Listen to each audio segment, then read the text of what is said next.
Good evening.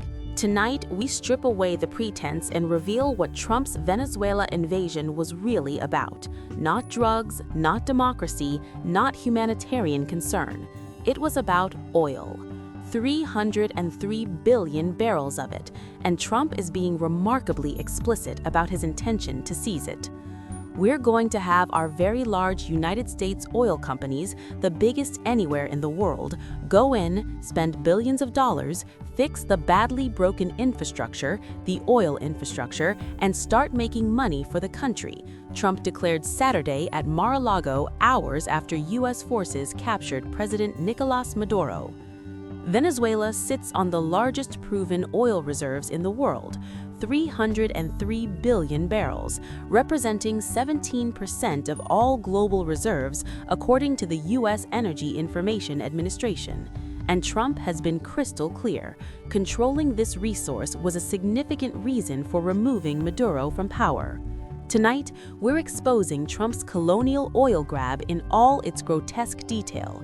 His claim that we built Venezuela's oil industry and they stole it from us, the $58 billion infrastructure bill American taxpayers may end up covering, why U.S. oil companies are actually hesitant to invest, and the uncomfortable historical parallels to Iraq's blood for oil that even Trump acknowledges.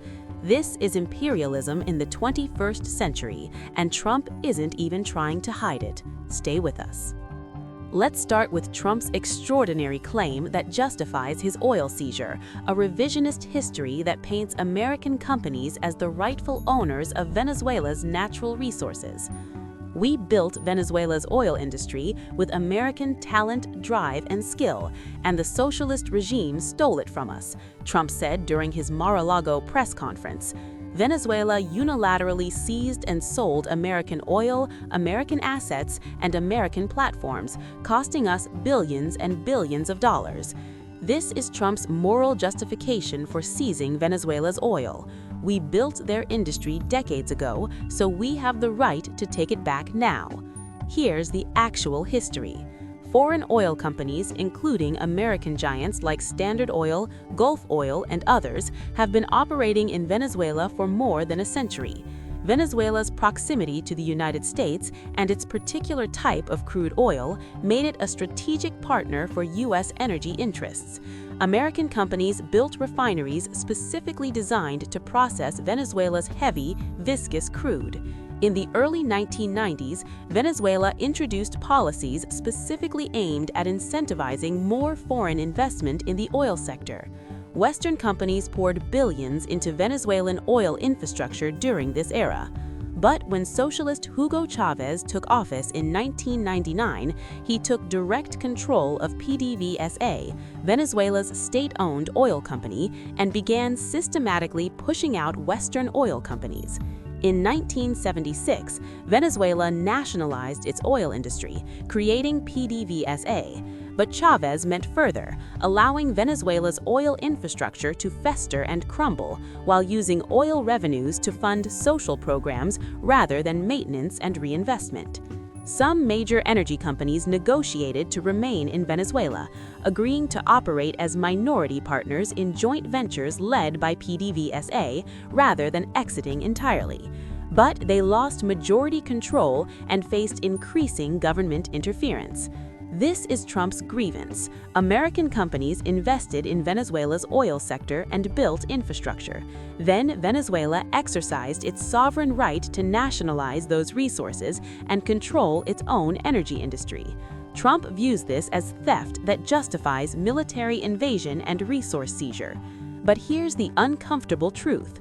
By Trump's logic, any country that nationalizes resources previously controlled by American companies can be invaded and occupied.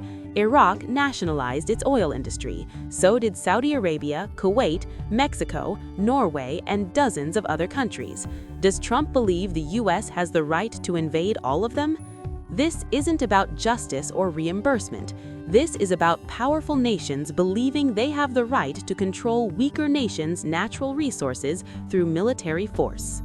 Let's talk about what exactly Trump is trying to seize, because the scale of Venezuela's oil wealth is staggering. Venezuela has 303 billion barrels of proven oil reserves, the largest in the world.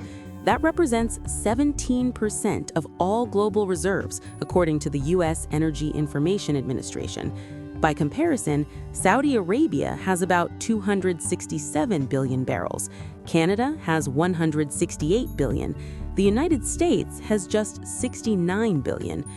Venezuela is a founding member of OPEC. Its Orinoco Belt contains some of the world's largest deposits of extra-heavy crude oil. This is viscous, tar-like oil that requires specialized refining, which is why American refineries, built specifically for processing Venezuelan crude, are so important. At peak production in the late 1990s, Venezuela produced 3.5 million barrels per day. Today, according to energy analyst Matt Smith at Kepler, production has collapsed to around 800,000 barrels per day, less than a quarter of peak capacity. This decline happened for multiple reasons: international sanctions imposed during the Maduro era, economic crisis, but also fundamentally a lack of investment and maintenance. As CNN Business reported, Venezuela's energy infrastructure is deteriorating, and its capacity to produce oil has been greatly diminished over the years.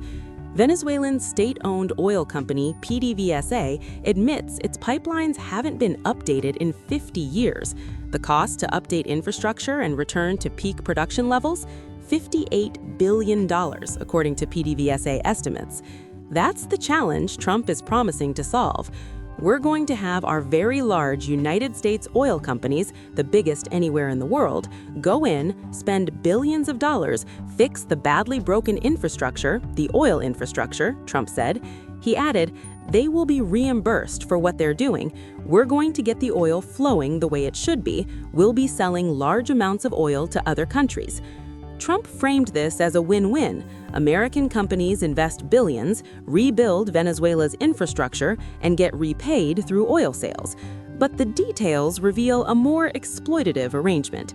We're going to be taking out a tremendous amount of wealth out of the ground, and that wealth is going to the people of Venezuela and people from outside of Venezuela that used to be in Venezuela, and it goes also to the United States of America in the form of reimbursement for the damages caused by that country, Trump said.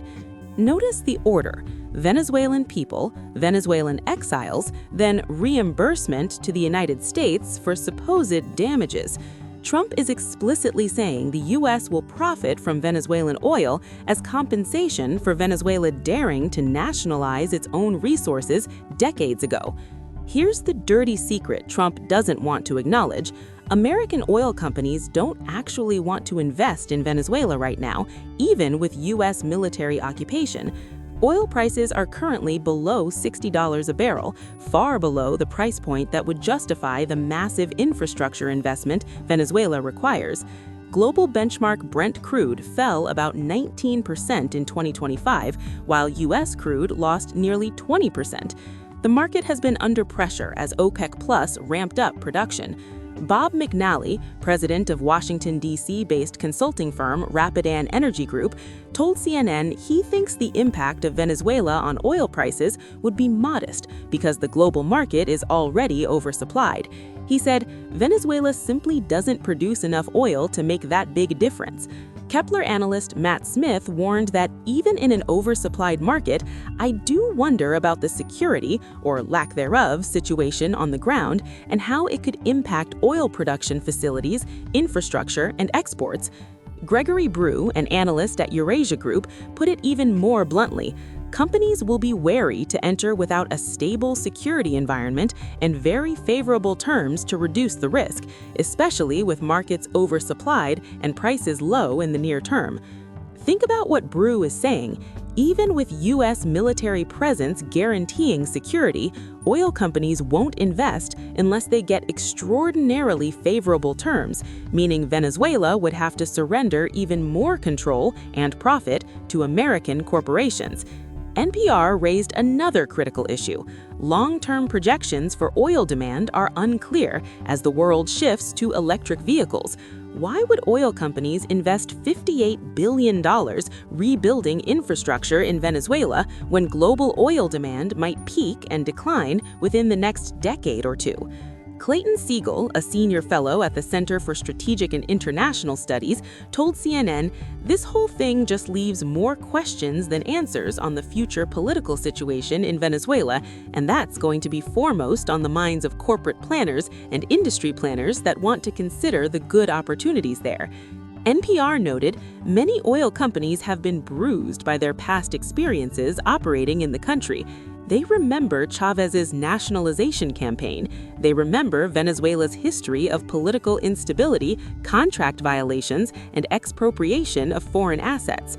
Even if Trump guarantees U.S. military protection, corporate lawyers know that guarantee lasts as long as Trump is president.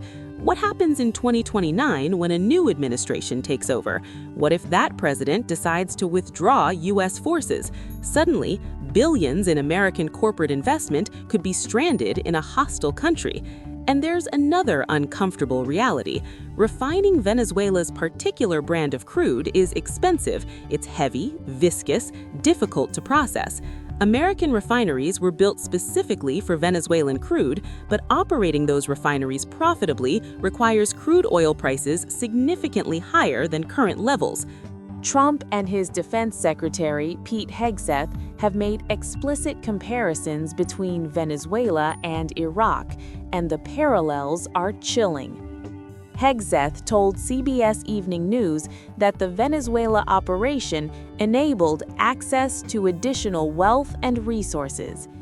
He said Trump flips the script from past U.S. interventions.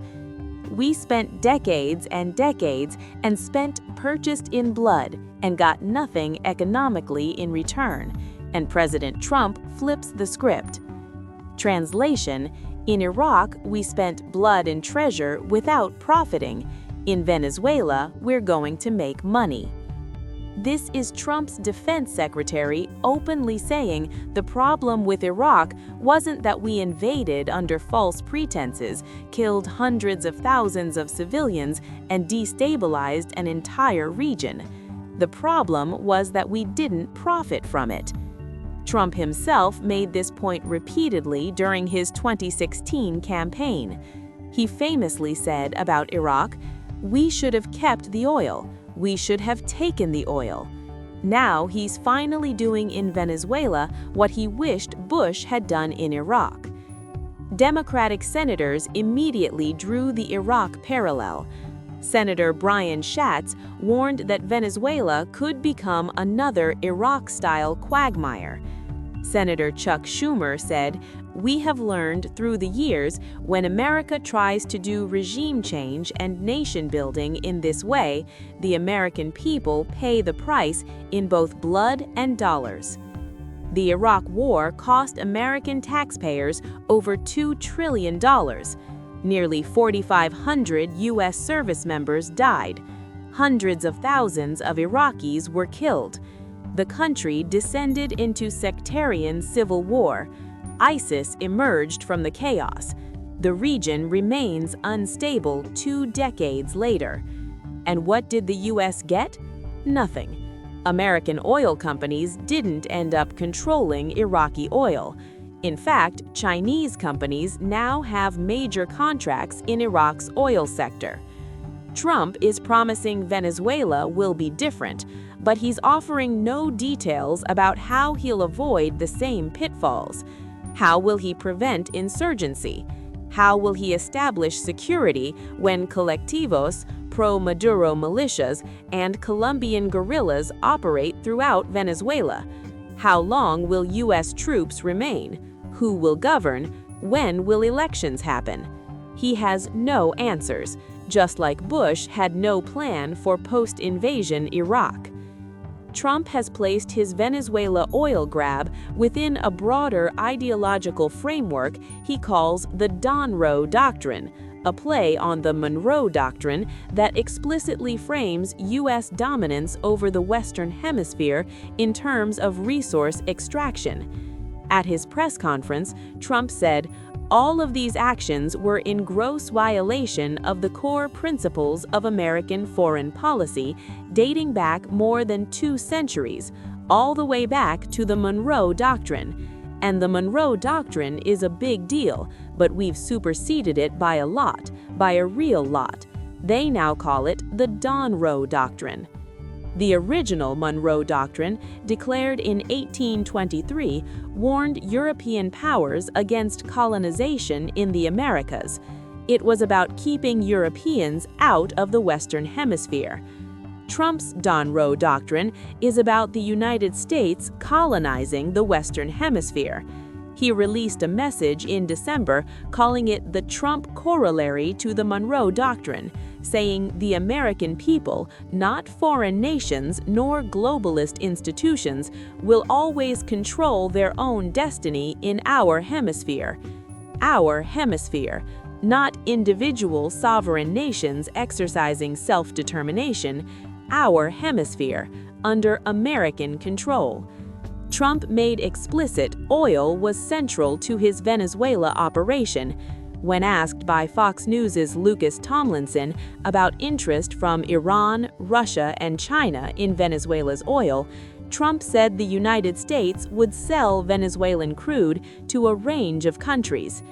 Notice, Trump is already talking about selling Venezuelan oil as if it's American property.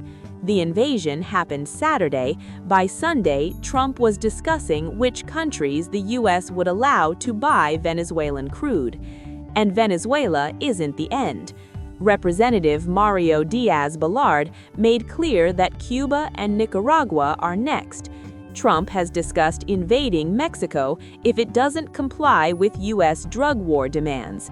Secretary of State Marco Rubio said Cuban leaders should be concerned. Trump is explicitly declaring that Latin American countries' natural resources, economies, and governments are subject to U.S. military intervention whenever U.S. presidents decide those countries aren't being run properly or aren't giving American companies sufficient access to their resources. This is 19th century imperialism rebranded for the 21st century. And Trump is shockingly open about it.